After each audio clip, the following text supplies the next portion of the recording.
Hello, hello, my love. I hope this finds you doing so well.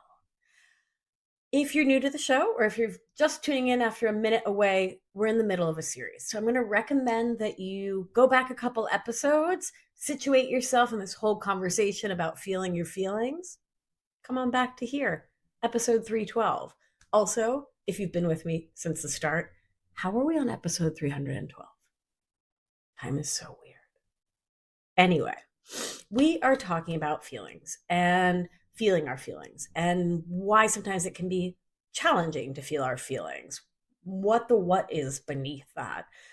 As always, my goal here is to support us in stepping into our authenticity, our intentionality, into presence, into those tools, those states of being that allow us to step out of our codependent, perfectionist, and people pleasing habits, to begin to heal trauma, to step back into our power, to not emotionally outsource, and to step into true, lasting healing. Somatic, body based healing, healing of our mindsets, healing of our relationships, healing of, I kind of want to say everything. Seems a bit grandiose, but at the same time, when we've lived a life where we're blocking our feelings for smart reasons we're about to get into, everything in life, I was about to say feels better, but it feels worse for a while, but then feels better when we're able to allow our feelings, because we're able to map our nervous systems and know what's happening before we go Vesuvius on someone. We're able to support ourselves and build strong relationships, first of all, with ourselves and with everyone else in our life when we are more present, more embodied, more here and now in the here and now. Makes sense to me.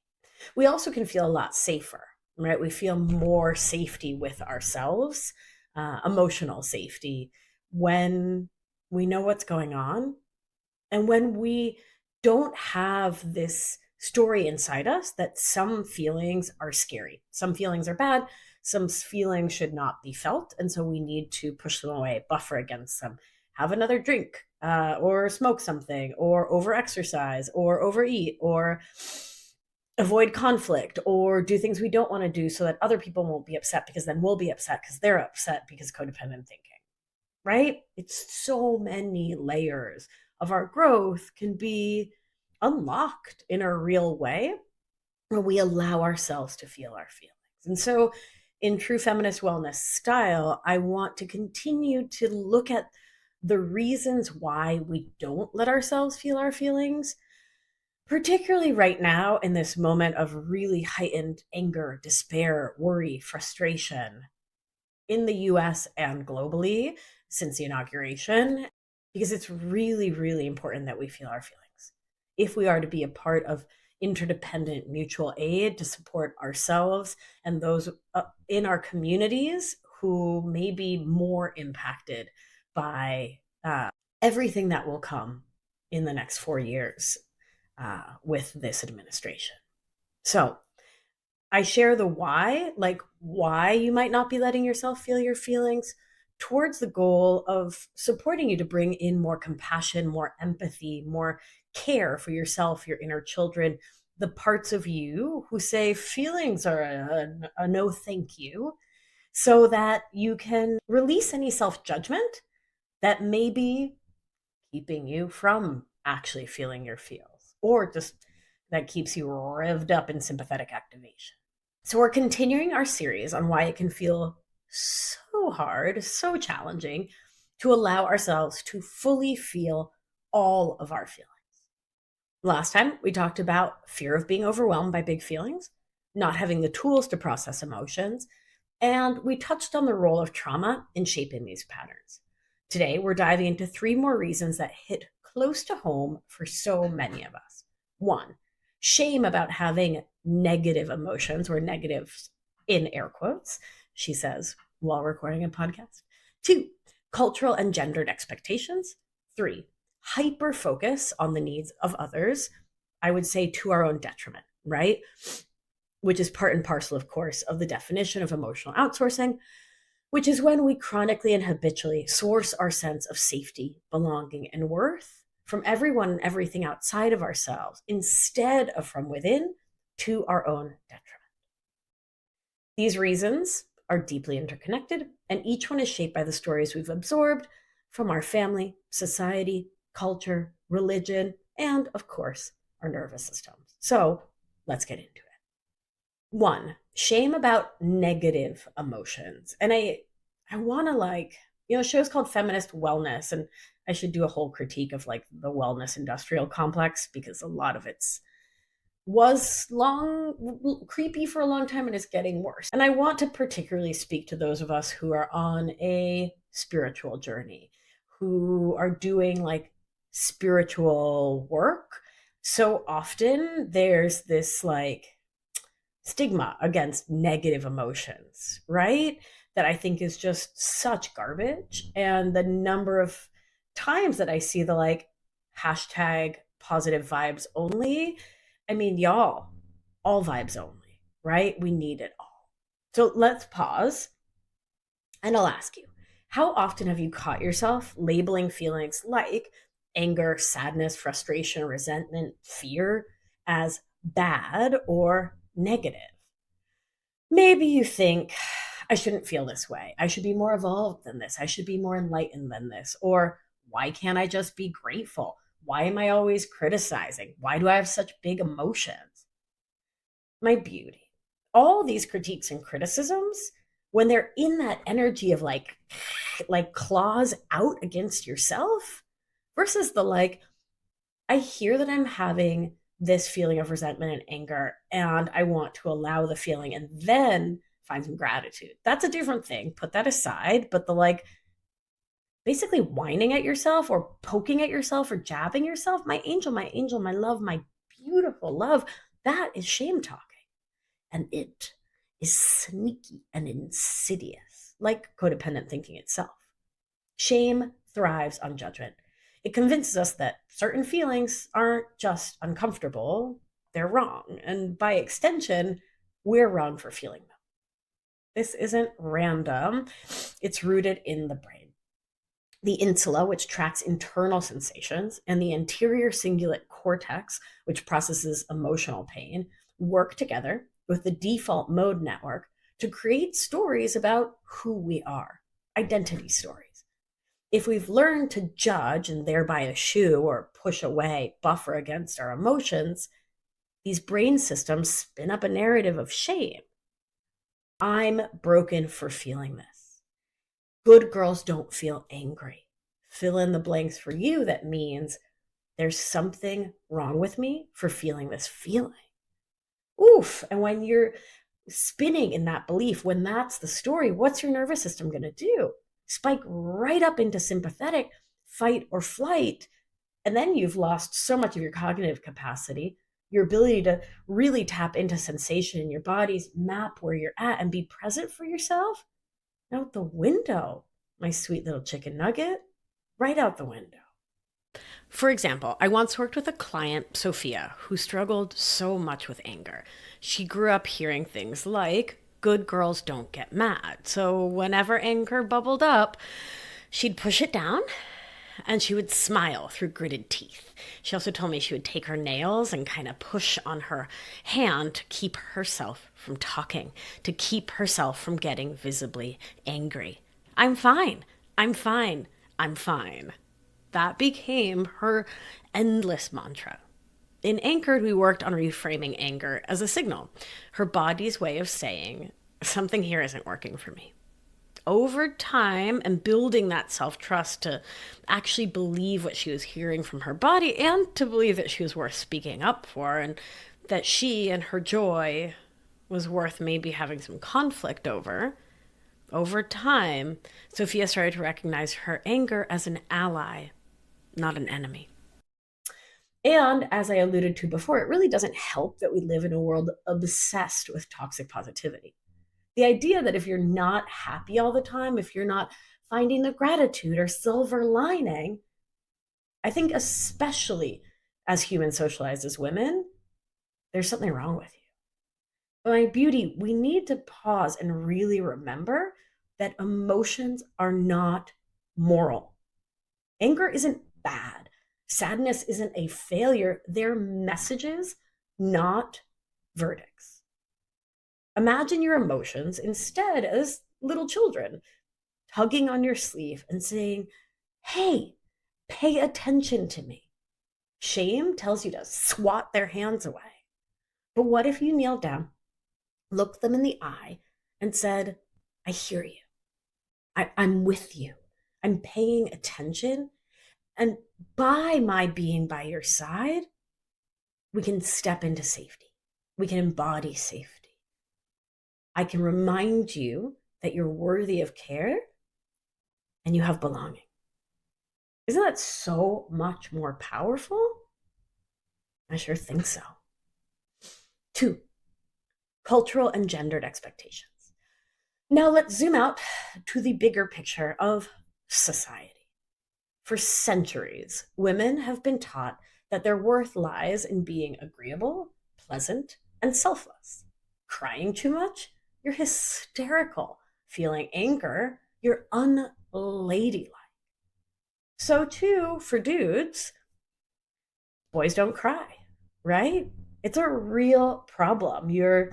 I'm not even going to say the stinky, mean words, but boys who cry, boys who feel their feelings, not acceptable. So, my beauty, regardless of which of the multitudinous genders you find yourself aligning with or aligning with none, these cultural messages impact you. They don't just stay in our minds, my beauty, they get embedded in our bodies. That's how being a human mammal works. The vagus nerve, which helps regulate emotional responses and reactions, picks up on cues of safety or danger from the people and systems around us. If expressing anger once led to punishment or rejection, your nervous system might decide it's safer to suppress that feeling entirely. Same with sadness, same with resentment, same with telling your parents you want therapy. If it led them to say, like, no, you don't, you're fine, you're going to think needing help, needing care, needing support is a problem, is dumb, is bad. So are you going to let yourself really feel the profundity of those feelings? My goodness, no.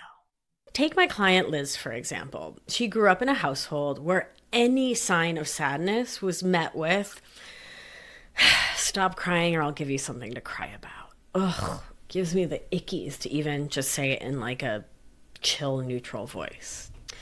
As an adult, Liz found herself smiling through meetings, even when she felt crushed inside.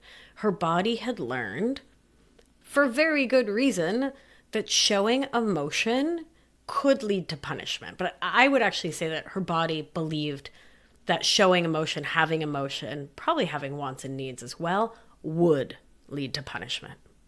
And so it carried that belief into every interaction. Obviously with her parents, but with her own kids, with her partner who was loving and gentle and sweet, definitely at work, everywhere.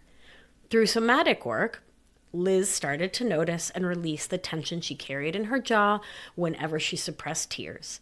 She slowly taught her nervous system that it was safe to feel and that she could make really good choices to surround herself with folks who love her and her feelings. And of course, let's not forget the intersectional layers here. For women of color, queer folks, anyone who exists outside the so-called norm, the stakes are even higher. Society often tells these groups that their emotions, in particular, are dangerous or unacceptable, reinforcing the need to suppress them just to survive. I mean, the trope of the angry Black woman, for example. Come on now. My client Carolina shared that she felt pressure to always stay calm at work as a Latina woman. If I speak up about unfair treatment, I'm scared they'll call me angry or difficult, she said. Through our work together in Anchored, Caro learned to advocate for herself while also honoring the fear her body carried, a dual approach that let her navigate systemic challenges while naming them for what they are and not taking them on as a just her problem. And she was able to navigate them with both strength and self-compassion. So, my love, as always, we look at these things right in the snout to remind ourselves This isn't your fault. These patterns were handed to you, taught to you, ingrained in you. But here's the truth: emotions are human, not gendered, not cultural, and once again, not moral. 3, hyper focus on the needs of others. Okay, so let's talk about this old emotional outsourcing habit. You know the one: putting everyone else's needs before your own because it feels like your needs don't matter. Or worse, they're a burden. This understanding, this way of relating to self and our emotions, our feelings, our wants, our needs, our capacity, it often starts in childhood, especially if you grew up in a family system where you were the caretaker, the peacemaker, or the one who made everything okay, the little jester and joker. Your brain's mirror neuron system, which helps us understand, empathize with others, likely got a lot of practice, but maybe at the expense of your own self awareness. For instance, my client Megan shared that growing up as the eldest of 4, she was always the one her mom leaned on during tough times. I had to be the strong one, she said. There wasn't space for me to have feelings. As an adult, Megan found herself automatically jumping in, completely without realizing it, to solve everyone else's problems, even when she felt utterly drained. Through nervous system work, together and anchored, she started practicing small acts of self-focus, like taking a deep breath before saying yes to someone's request. And then, this was amazing, she started using the 24-hour rule. Before saying yes to anything, she'd say, I'm going to think on it and I'll get back to you tomorrow. God, I remember the first time Megan told me she did that, I almost started crying. I was so inspired by her. And that all the growth that it took to say, I'm going to put myself front and center. I'm going to put myself and my wants and my needs before anything else. Wow, right? When your focus is always outward and that's become your identity, right? Because you were the always outward kid, you can lose the ability to notice what's happening inside you. Your nervous system might even get stuck in fawn mode, a survival response where you prioritize harmony and connection over authenticity. And for more on the fawn response, listen to episodes 208 and 209.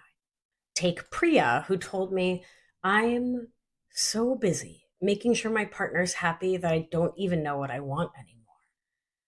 We dove deeper. We did some somatic practices where Priya spoke with her body, talked to her inner children, and through that process realized that it wasn't just her partner. She'd spent her whole life caretaking everyone's feelings, keeping them from experiencing conflict, frustration, anger. This had been her lifelong job. Priya started practicing a simple habit: pausing for 10 seconds is where we started with her before agreeing to something, and asking herself, what do I feel about this? It wasn't easy at first, like for Megan, but over time, Priya started hearing her own voice again and was able to make choices that were most supportive for her. But let's get clear: abandoning yourself and your feelings to take care of others doesn't actually make relationships better. Instead, it creates resentment, exhaustion, and a deep sense of disconnection from yourself and the people you love. I talk all about this in episodes 163 and 164, all about the self-abandonment cycle. And of course, healing the self-abandonment cycle. Check those out after this series. So let's talk somatic or body-based remedies. How do we start to unlearn these patterns and allow ourselves to feel? It starts very slowly with bringing your attention back to your body, one small, tiny step at a time. So here is a practice you can try. And you're going to hear this same thing in each of these practices because it's essential. First and foremost, we orient to the present moment. I'm going to walk you through a quick orienting practice. If you want a longer orienting practice, head on over to victoriaalbina.com/312, the episode page for this episode, the page with the show notes, and you can download my free meditations. There's an orienting exercise inner child exercise. You get a whole suite of meditations. It's totally free. Just because this really matters. And I want you to orient if you want to. You're an adult, consent, but you know what I mean. I want to offer you the support you might need to orient. So, orienting your nervous system simply means like orienting, like when you get a new job and they're like, here's the water cooler, here's the bathroom, and you're oriented to the space. It's the same thing. You're orienting your nervous system to the space you're in to anchor your nervous system in the here and now and to remind your body that you're safe. So, what I want to invite you to do is literally just look around the room you're in and just look around and take it in. And sometimes I'll do something really simple. We did a longer one in the last episode, but just name all the squares you can see. So, painting, poster, door, light switch, iPad, notebook, photo, window. Yeah? Really easy. You can also just literally just name the things that you're seeing. You don't need to categorize them at all. Trampoline, plant, crystals, lipstick, other microphone, lots of pictures of Billy, more notebooks, a whole stack of earrings, because you know me and the earrings. Yeah? So orient your nervous system, bring it into the here and now, give it a little, like, little moment to really land. And if it's taking a moment for your nervous system to like really ground, just keep naming stuff. And sometimes, honestly, especially if it has not felt safe to be in your body, if your body was the site of trauma, sometimes the whole practice is orienting. And you're like, that's what we're doing today. Or if you've like been really revved up or really shut down, the whole practice can be orienting. And that's like legit what you're doing today. And nothing's gone wrong. Everything's perfect. That's what you're capable of. After orienting, we're going to practice dropping into our body again if that feels safe. So I want to invite you to take a deep breath in through your nose, long, slow out your mouth.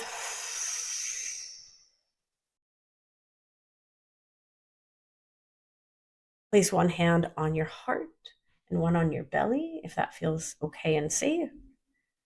And ask yourself, what do I notice in my body right now? And I like this phrasing, what do I notice in my body right now? Because it allows a little more space for those of us, again, for whom being in the body in a real, like in it way doesn't feel safe. You can still be the watcher noticing the body. Yeah? Part of the goal of somatics is that shift from I have a body to I am a body, right? And if you're not there yet, you're not there yet.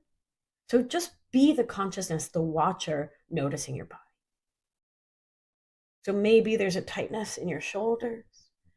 My sternocleidomastoids in my neck are always so tight. Maybe there's a heaviness in your chest, tingling in your hands. Whatever it is, the work here is just to notice.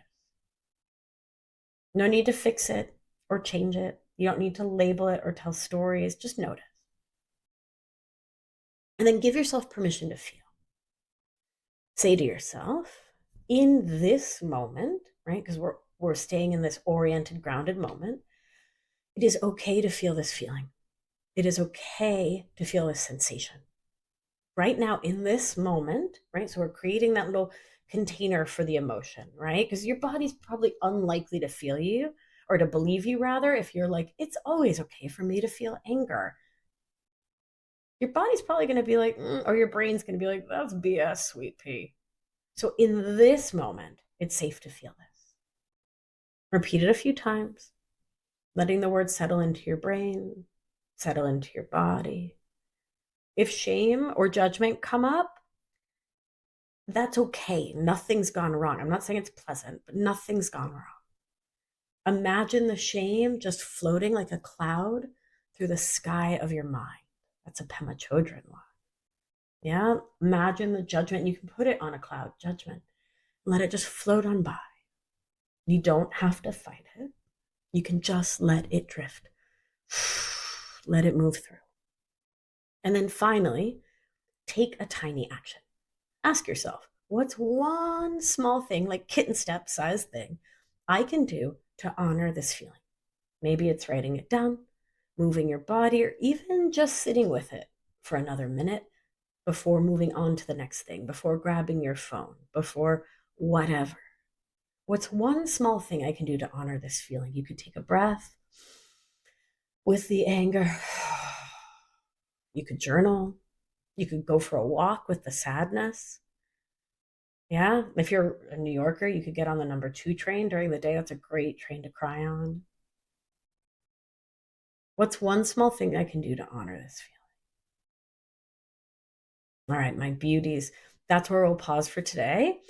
We've explored shame, cultural and gendered expectations, and that emotional outsourcing hyper focus on others can make it feel hard, challenging, to feel our feelings. Remember, my beauty, you are not broken for being challenged by this. You're human, living in a world that often teaches us to disconnect from ourselves. And you can reconnect. One breath, one sensation, one oriented, grounded, present moment at a time. Next time, we'll talk about the beliefs that emotions are inconvenient or unproductive and how capitalism fuels this narrative. Until then, take gentle care of yourselves. You're doing brave, beautiful work. Thank you for being here. I'm so grateful for you and your presence. You're doing brave, beautiful work. All right, my beauties, let's do what we do. Gentle hand on your heart should you feel so moved. And remember, you are safe. You are held. You are loved. And when one of us heals, we help heal the world. Be well, my darling. I'll talk to you soon. Ciao.